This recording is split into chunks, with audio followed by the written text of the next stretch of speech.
សន្យាបញ្ចប់សង្គ្រាមឬត្រៀមបង្កើតសង្គ្រាមថ្មី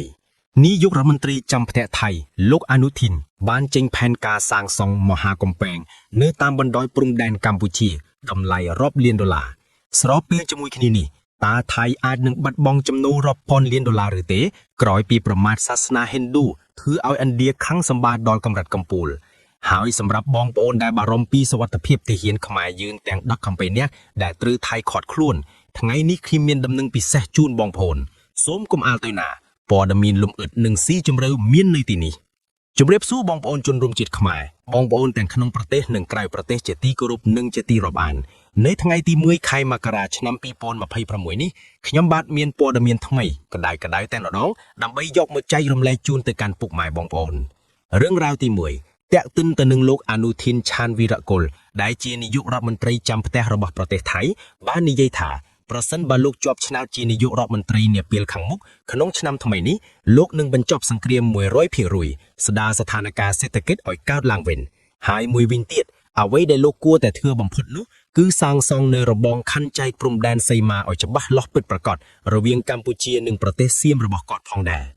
រឿងរ៉ាវទី2បងប្អូនខ្យល់ពុលគឺនៅតែបន្តវាយលុកទីក្រុងបាងកកនិងខេត្តរបស់ប្រទេសថៃផងដែរបងប្អូនយើងមកតាមដានជាមួយខ្ញុំបាទទាំងអស់គ្នាសម្រាប់អតីតកាលនៃប្រទេសថៃនាពេលនេះកំពុងតែបន្តជួបជាមួយខ្យល់ពុលវាយលុកយ៉ាងខ្លាំងទាំងទីក្រុងបាងកកនិងខេត្តរបស់ប្រទេសថៃចំនួន18ទៀត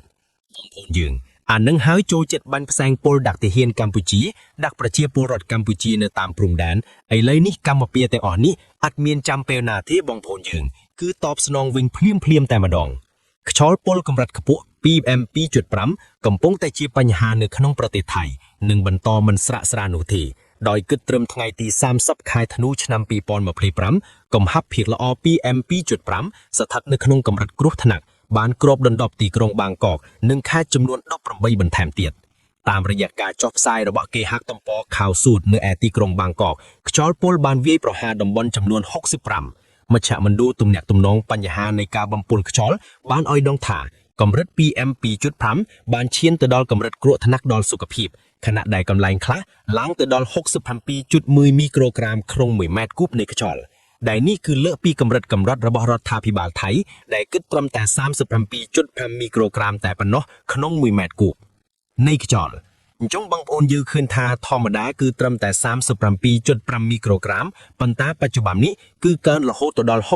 67.1 មីក្រូក្រាមសបញ្ជាក់ឲ្យឃើញថាប៉ាន់កណ្ដាលនៃផលប៉ះពាល់នេះគឺអាចធ្វើឲ្យប្រជាពលរដ្ឋមានបញ្ហានៅជំងឺរលាកសួតទង់សួតនិងភ្លឺដង្ហើមក៏ដូចជារលាកបំពង់កផងដែរនៅក្នុងនោះក្រៅតែពីទីក្រុងបាងកកដែលទទួលរងផលប៉ះពាល់ធ្ងន់ធ្ងរក៏មានខេត្តចំនួន18ទៀតដែលត្រូវរងនៅខ្យល់ពុលគ្របដណ្ដប់មានដូចជាខេត្តផាធំធានីខេត្តនន្ទបុរីខេត្តសមុទ្រសាខនខេត្តសមុទ្រប្រាកានខេត្តឧทัយធានីខេត្តសង្ហបុរីខេត្តអាងថងខេត្តសុផាន់បុរីខេត្តអយុធ្យាខេត្តរាជបុរីខេត្តសមុទ្រសង្ឃកាមខេត្តពេជ្របុរីខេត្តនង្ខៃខេត្តយ៉ាសូថនខេត្តខុនកែននិងខេត្តកាឡាស៊ីនមហាសារខាមផងដែរនេះបើយោងតាមការចកបញ្ជាក់ទាំងបាងកកប៉ុស្តិ៍ក៏ដូចជាការផ្សាយរបស់ខៅស៊ូតគឺបានផ្សាយដូចគ្នាថាខេត្តទាំង18នេះរួមទាំងទីក្រុងបាងកកកំពុងតែរងផលប៉ះពាល់ខ្លាំងមែនទែនតែម្ដងរាជរដ្ឋាភិបាលគេក៏បានប្រកាសទៅដល់ប្រជាជនឲ្យមានការប្រុងប្រយ័ត្នខ្ពស់ដោយសារតែកំហាប់នៃខ្យល់នេះធ្វើឲ្យមានការប៉ះពាល់ទៅដល់សុខភាពហើយមួយវិញទៀតប្រជាជនត្រូវតែមានការពាក់ម៉ាស់ផងដែរខណៈនៅឯភាគខាងត្បូងឯណោះវិញភ្លៀងនៅតែបន្តខ្យល់ព្យុះរហូតទៅដល់ពាក់កណ្ដាលខែមករាឆ្នាំ2026នេះទើបបិទបញ្ចប់ទឹកក៏កើនឡើងដូច្នេះហើយបងប្អូនយើងកម្មពៀខ្យល់ពុលទឹកជំនន់គ្រក់រញ្ជួយដីកំពុងតែកើតវាយប្រហារនៅក្នុងទឹកដីនៃប្រទេសចៅសៀមនេះហើយបងប្អូនយើងកម្មពៀដណ្ដើមទឹកដីនៃព្រះរាជាណាចក្រកម្ពុជាយើងយ៉ាងណាមិញមកដល់ពេលនេះលោកអនុធានឆានវីរៈកុលដែលជាអតីតនាយករដ្ឋមន្ត្រីចាំផ្ទះរបស់ចៅសៀមបាននិយាយថានឹងសន្យាសង់ជញ្ជាំងព្រំដែនបញ្ចប់ចំនួន 100% តែម្ដងប្រសិនបើលោកជាប់ឆ្នោតជានាយករដ្ឋមន្ត្រីម្ដងទៀតសម្រាប់អាណត្តិឆ្នាំ2026ខាងមុខនេះ លោកអនុทินបានសន្យាថានឹងបន្តទៅមុខនៅគម្រោងសាងសង់ជញ្ជាំងព្រំដែនដែលបច្ចុប្បន្ននេះកំពុងតែស្ថិតនៅក្នុងភាពចម្រូងចម្រាសតាមបណ្ដោយព្រំដែនថៃនិងកម្ពុជាបើគណៈបកភូមិใจថៃរបស់លោកទទួលបាននូវជ័យជំនះជាសកលនៅពេលខាងមុខនេះដែលគ្រោងធ្វើឡើងនៅថ្ងៃទី8ខែកុម្ភៈឆ្នាំ2026ប្រសិនបើលោកជាប់ឆ្នោតលោកនឹងសាងសង់របងនិងបញ្ចប់នៅចំនួនដ៏ចម្រូងចម្រាសនៅតាមបណ្ដោយព្រំដែនជូនទៅកាន់ប្រជាជនរបស់គាត់ផងដែរដូច្នេះសង្ឃឹមថាប្រជាជននឹងធ្វើការបោះឆ្នោតជូនការចេញផ្សាយនៅថ្ងៃអង្គារទី30ខែធ្នូឆ្នាំ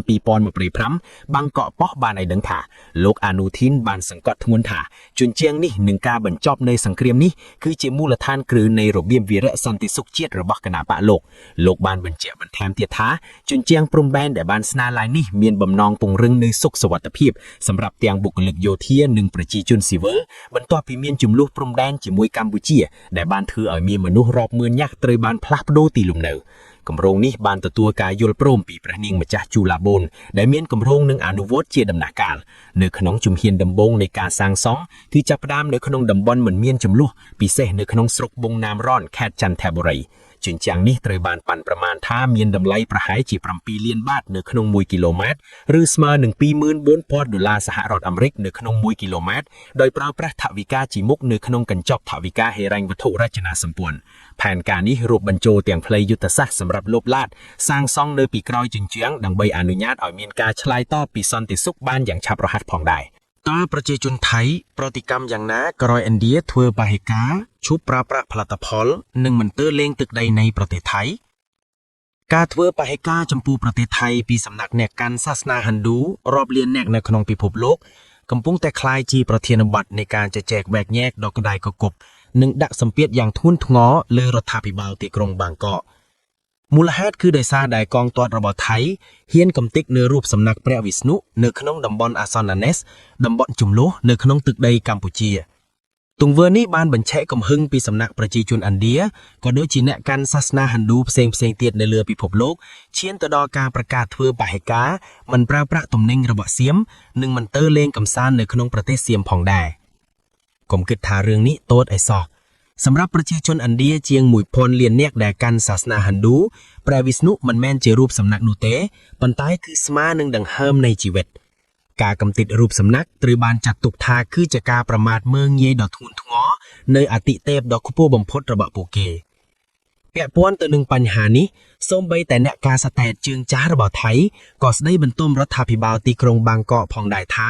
កំពុងតែស្រវឹងនឹងសង្គ្រាមដែលធ្វើឲ្យសកម្មភាពនេះមិនចេះគិតបំផ្លាញនូវកេរ្តិ៍ឈ្មោះប្រទេសថៃលើឆាកអន្តរជាតិ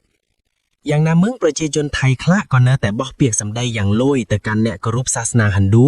ដោយអ្នកលេងបណ្ដាញសង្គម Facebook ខ្លះឌឺដងផ្លែផ្កាថាបើជនជាតិឥណ្ឌាមិនមកទេសចរស្រុកគេក៏មិនអីដែរព្រោះនៅមានភ្ញៀវទេសចរអឺរ៉ុបចិនរកស៊ីដែលមកជំនួសឥណ្ឌាក៏បានដែរការចែករំលែកនៅព័ត៌មានខ្លីរបស់ខ្ញុំបាទក៏ដល់ទីបញ្ចប់ដែរបងប្អូនយើងកុំភ្លេចជួយ share ចែករំលែកនៅព័ត៌មាននេះទាំងអស់គ្នាផងដែរជូនពរទៅដល់បងប្អូនយើងសុខសប្បាយទាំងអស់គ្នាហើយមួយវិញទៀតអ្វីដែលយើងគួរតែធ្វើនៅពេលបច្ចុប្បន្ននេះបងប្អូនដែលអាចជួយឧបត្ថម្ភទៅដល់កងទ័ពសូមបន្តចូលរួមឧបត្ថម្ភទាំងអស់គ្នាផងដែរកុំចោលពួកគាត់យ៉ាងណាមិញបងប្អូនយើងត្រូវតែមានការប្រយ័ត្នសម្រាប់តំបន់ជួរមុខព្រោះពេលនេះមិនទាន់ស្ងប់ស្ងាត់ទេសៀមនៅតែបន្តធ្វើលេនដ្ឋាននៅតែបន្តយុទ្ធសាស្ត្រដឹកស្បៀងអាហារចូលទៅកាន់តំបន់ព្រំដែនសូមបងប្អូនក៏មានការថតបង្ហោះតាក់ទិនទៅនឹងលេនដ្ឋានជំរកកន្លែងធ្វើសង្គ្រាមរបស់យើងផងដែរអរគុណច្រើនជួបគ្នាជាមួយខៀងបាទនៅវីដេអូព័ត៌មានថ្មីៗជាបន្តទៀត